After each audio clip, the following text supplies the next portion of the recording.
Сайн байцгаана уу хүүхдүүд ээ. Өнөөдрийн хичээлээ 9-өөс 12 дугаар ангийнхан зориулав. Хүүхдүүд ээ. Хичээлд баримтлах тэгтээ уншиж танилцаарай. 1-р өөрийнхөө үргийг амжилттай биелүүлэхийг хичээгээрэй. 2-р өөрийнхөө хойноос ирж яваа авьяас чадварыг анзаарна. 3-р үүргээ яг цагт нь хүлээлгэж өгнө гэдгийг умартаж болохгүй. Өнөөдрийн хичээлийн эхний алхам. Зургийг ажиглаад өгүүлэмжийг үг өгүүлбэрээр илэрхийлнэ үү? Зургийг анхааралтай ажиглаарай.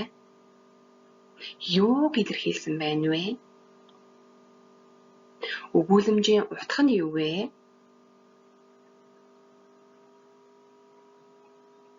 За бүгдээрээ 1-р зургнаас сэтгэл нь аз жаргал хайраар бэлгсэн болохыг инээмсэглэл тодруулсан дүр төрхөнд илэрхийлж байна.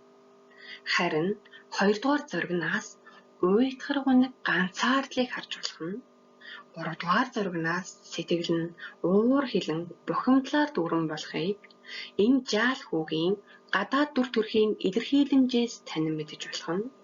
Тэгэхээр үгээр хэлэвч үйл хөдлөл утгаар хөтлөх зарчмыг хамгийн энгийнээр монгол хэлэнд баймж гэж нэрлэж болно.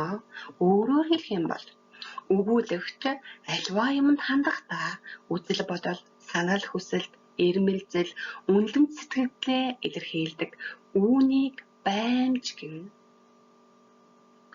Өнөөдрийн хичээлийн сэдэв монгол хэлний баймжийг танин мэдэх. Хүүхдүүдээ та бүхэн өөрт хэрэгтэй мэдлэг мэдээллээ дэвтэртээ цэвэр хичээнгүү бичиж тэмдэглээрэй.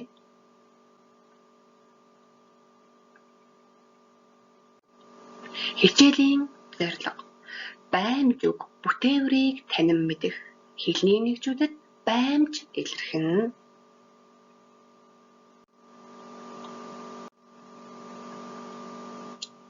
Дармын Батбаярын Алтан хараацай ихийг анхааралтай уншиж ойлгоорой.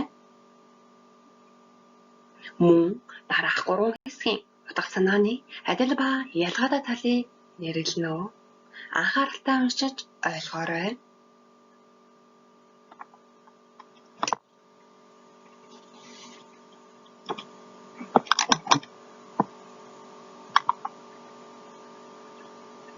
Багш нь уншаад дууссан гэдэгт итгэлтэй байна. А эхийн ертөнцийн зохицон амьдарч байгаагийн илэрхийлэл юм болов уу? Бүх амьтдын явдал замбар тойрог байдаг юм биш байгаа гэсэн дүгнэлтээс таамаглах буюу тааварлан барагцаалсан утгыг илэрхийлж байгааг ажиглаж харлаа. Б эхийн энэ бодлого ертөнцийн зохицон амьдарч байгаагийн илэрхийлэл юм. Ерөөс бүх амьтдын явдал замбар тойрог байдаг гэсэн дүгнэлтээс баталсан утгыг харж болно. В эхийн ертөнцийн зохицон амьдарч байгаагийн илэрхийлэл байх үгүй ч байж магадгүй. Учир нь шувуу болгон ингэж тойрог татан нисдэггүй шүү дээ гэсэн дүгнэлтээс эргэлдсэн утгатай гэдгийг магадгүй гэдэг үгээр танин мэдэж болно. Дэвтэртээ цэвэр сайхан бичээрэй.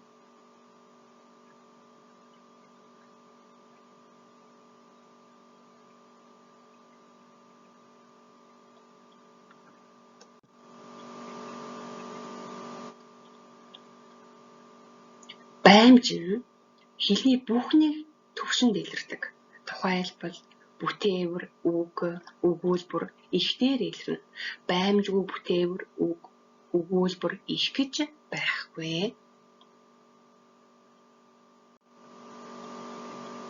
За бүгдээрээ бүтээврийн тухай ойлголтоо эргэн саний. Бүтээвэр гэж юу вэ? Дотроо бодъё, эргэцүүлээ, тунгаая.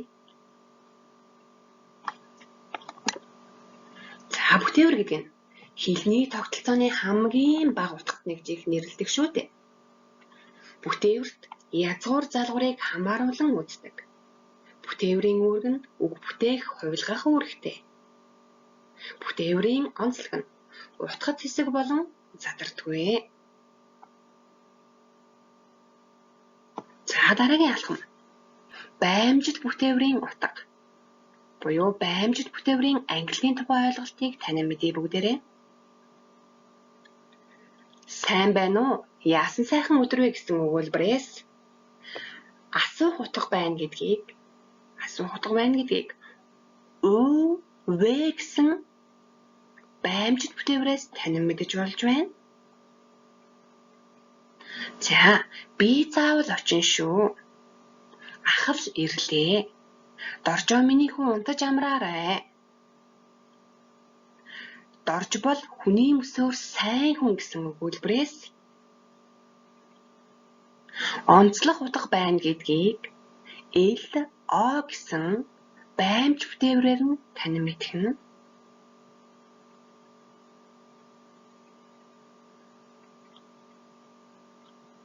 За, шинэ мэдлэг мэдээлэлээ дэвтэртээ бичиж тэмдэглэе бүгдээрээ.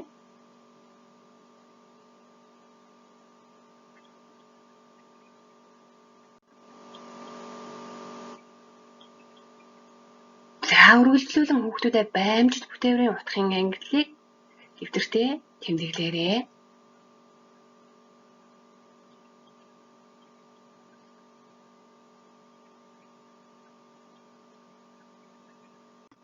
За, бид сая баймжит бүтээгүүрийн тухай ярилцсан бол одоо баймжит үгийн ангиллын талаар ярилцах нь. За, баймжит үгийг 4 ангилдаг байх нь бодит баймж, зайлшгүй баймж, хэм хэмжээт баймж, болцоот баймж гэж 4 ангилнаа. За, жишээлбэл заргач хожим үнэхээр аманд гомдол мэдүүлдэг гэсэн өгүүлбэрээс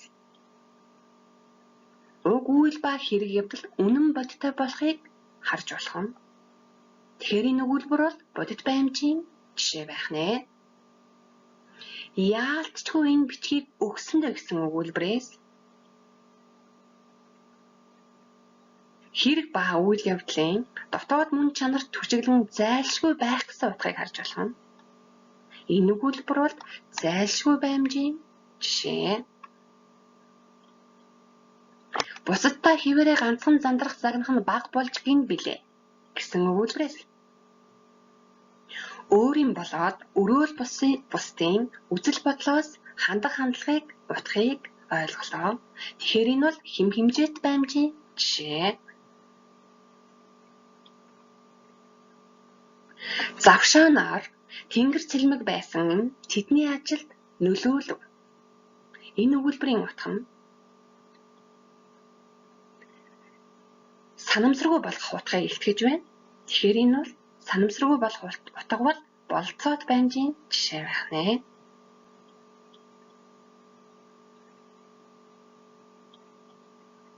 Баймжит үгийн утгын ангиллыг дэвтэртээ цэвэр сайхан хичээнгүү бичээрэй.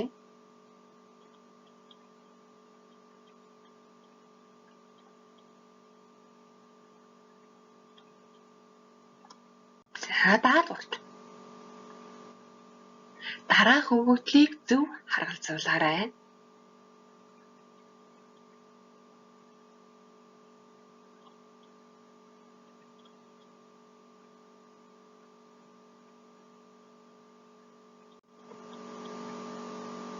Хичээлийн анхааралтай үзээд хичээнгүйлэн алхам бүрийг тэмдэглэсэн гэдэгт багш нь итгэж байна. Баярлалаа хүүхдүүдээ. Баяртай.